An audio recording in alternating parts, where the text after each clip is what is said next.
Barrister Gauhar कौमी assembly में जो तकरीर की सूरत में इस वक्त जेरे बहस है, पांव पकड़े हैं। जनाब हमसे बात करें, हमसे मुज़ाकरात करें, 9 मई को छोड़ दें, उसको मजीद आगे लेके ना चलें, वरना हम सड़कों पे आने पे मजबूर हो जाएंगे। अस्सलाम वालेकुम नाजरीन, मैं हूं अहमद मंसूर और 11 दिसंबर की अहम खबरें, बिल्कुल ये एक यू टर्न जो सूरत हाल है वो पाकिस्तान का जो सियासी मंजरनामा है उसमें आई है।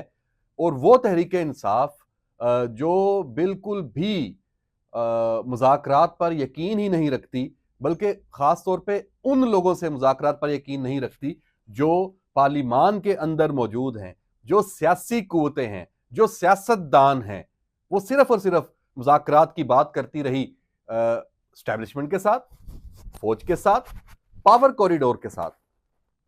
ये पहली मर्तबा हमें देखने में आ रहा है। और ये क्यों हुआ है इसका अंदाजा आपको तो हो ही गया होगा, हम ताज़ा किए देते हैं। ये हुआ है फैज हमीद कोर्ट मार्शल का जो ये मरहला सामने आया है, जिसमें चार्जशीट किया गया है, जिसमें सबको लपेट दिया गया है, जिसमें बानी पीटीआई इमरान खान बराह रास्त उसके अंदर आ चुके हैं और फौजी अदालत में उनका ट्रायल शुरू हुआ चाहता है और जिसके आसार वाजे हो गए हैं, हाथ पांव फूल गए हैं। हमारे पास गुज़श्ता रात की एक बड़ी खबर है। पार्लियामेंट लॉजेस में एक अपार्टमेंट के अंदर वाले एक कमरे में, बेडरूम में, कोई 10-12 पीटीआई के जो एमएनएस और उनके जो रहनुमा वो इकट्ठे हुए, चाय शाय पी और एक दूसरे से हल्फ भी लिया कि इस मीटिंग की का जो अहवाल है वो बाहर नहीं जाएगा।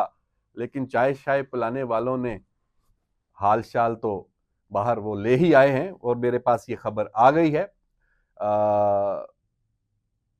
उसी का नतीजा बैरिस्टर गौहर की कौमी असम्बली में जो तकरीर की सूरत में इस वक्त जेरे बहस है, जिसमें उन्होंने एक तरह से पांव पकड़े हैं कि जनाब हमसे बात करें, हमें रास्ता दें, हमसे मुज़ाकरात करें, 9 मई को मेहरबानी करें छोड़ दें, उसको मजीद आगे लेके ना चलें, हम तैयार हैं, कुछ करें, वरना हम सड़कों पे आने पे मजबूर हो जाएंगे। ये वरना वाले को छोड़ दें, बाकी सारी कहानी। तो जो ये मीटिंग हुई पार्लियामेंट लॉजेस में, क्या उसमें हुआ जनाब? उसमें आपस में सारे बैठे हैं, उन्होंने कहा कि जनाब हमें ये मानना चाहिए कि हम फंस चुके हैं, हमें ये मानना चाहिए कि हमारी अब तक की जितनी भी हिकमत अमली है वो फेल हुई है, नाकाम हुई है, और हमारा जो बयानिया है वो अब उसमें असर नहीं रहा। हमारी जो प्रोपेगेंडा मशीनरी है, हमारी जो फेक न्यूज मशीनरी है, उसका असर अब नहीं हो पा रहा।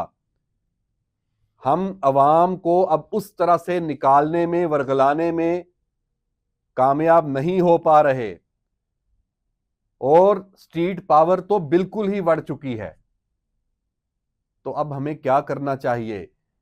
बानी पीटीआई से बात करते हैं, वो हमें कुछ कह देते हैं, हम एक कदम आगे बढ़ाते हैं, वो पीछे से हमारे पांव तले से चादर खींच लेते हैं, हम कहीं के नहीं रहते। तो हम क्या करें? अभी भी कमेटी बना दी है उमर अयूब की सरबराही में कि मुज़ाकरात करें, लेकिन हमें पता है कि जब हम ये बातचीत करेंगे, कोई किसी नहज पर मामले को पहुंचाएंगे तो पीछे से फिर यू टर्न ले लिया जाएगा और हम कहीं के नहीं रहेंगे। तो क्या करें? तो तय ये पाया कि अब हम वही करेंगे जो हमें पहले कर लेना चाहिए था। हम सियासत करेंगे, पार्लियामान के अंदर रह के करेंगे और कोशिश करेंगे कि बानी पीटीआई और बुशरा बीबी और किसी हद तक अली अमीन गंडापुर और बाकी जो इस लाइन के लीडर्स हैं उनको भी लाइन पे लेके आए।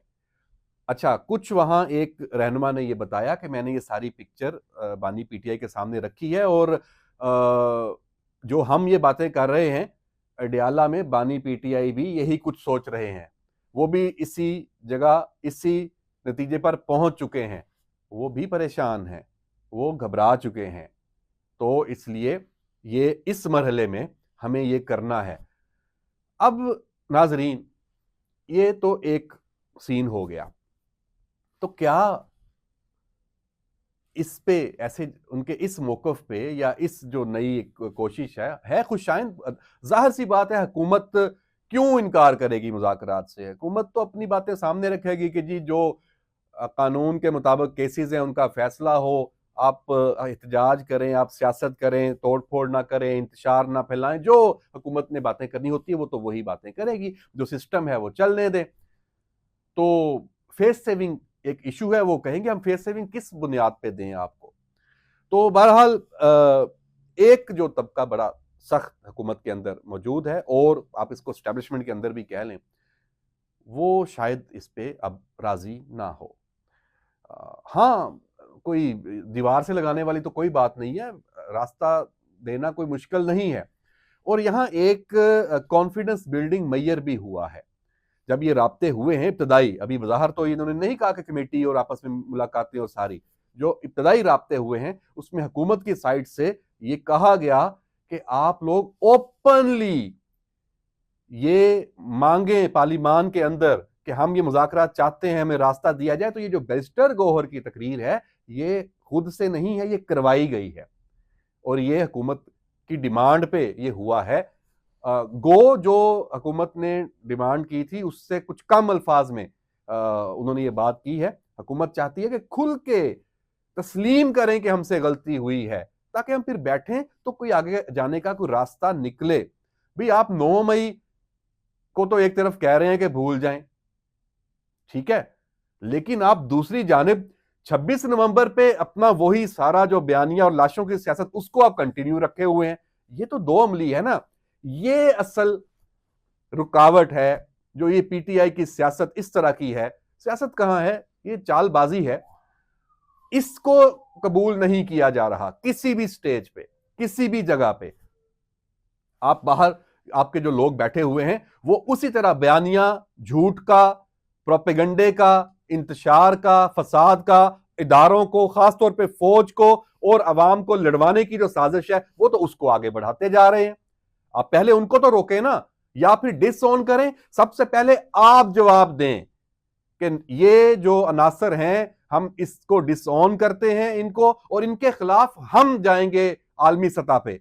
आपका गंद है ना पीटीआई वालों, तो आप साफ करो। ये नहीं हो सकता कि आप महज ला ताल्लुक होके उनको इशारा करें कि आप लगे रहो, हम इधर से विचली कोई अंदर की गेम डालें ना। ऐसे नहीं चलेगा, ऐसे बिल्कुल नहीं चलेगा। आपको मुज़ाकरात करने हैं, सो बिस्मिल्लाह करें, होने चाहिए। सियासी मुज़ाकरात बिल्कुल होने चाहिए, सियासतदानों से होने चाहिए, पार्लिमान के अंदर होने चाहिए। करें, रास्ता निकालें, रास्ता लें, लेकिन मुनाफकत नहीं चलेगी, मुनाफकत नहीं चलेगी। आपने जो ये पॉलिसी बनाई हुई है, जो आप फौज को टारगेट कर रहे हैं, पाकिस्तान के जो रियासती अदारों को और अवाम को आपस में टकराने के लिए साजिश कर रहे हैं, इससे आपको एलानिया पीछे हटना पड़ेगा। और जो लोग इसमें मुलव्वस हैं उनको आपको कानून के हवाले करना होगा और कानून के रास्ते पे आपको चलना होगा। जो कानून रास्ता ले उनके हवाले से वो आप करें। और ये मैं एक तो खुद मेरी अपनी राय तो है ही, लेकिन इसमें खबर भी है और इसमें ये राय हुकूमती हलकों की भी है, ये राय उन हलकों की भी है जो आप समझते हैं और पीटीआई भी समझती है। तो जनाब ये सूरत हाल इस वक्त जन्म ले चुकी है, डेवलपमेंट ये है, ये होगी आने वाले दिनों में। लेकिन क्या ये मुज़ाकरात आगे बढ़ेंगे, इनका नतीजा क्या निकलेगा, इस वक्त 11 दिसंबर की शाम तक जो मेरे ज़राए हैं, जो समझते हैं, जो इससे सारे मामले को, इसकी तमाम इच्ची बिच्ची को समझते हैं, उनका कहना यह है कि इस तरह के मुज़ाकरात का कोई नतीजा निकलने वाला नहीं है। बानी पीटीआई इमरान खान को रिलीफ मिलने वाला नहीं है। फैज़ हमीद को रिलीफ मिलने वाला नहीं है।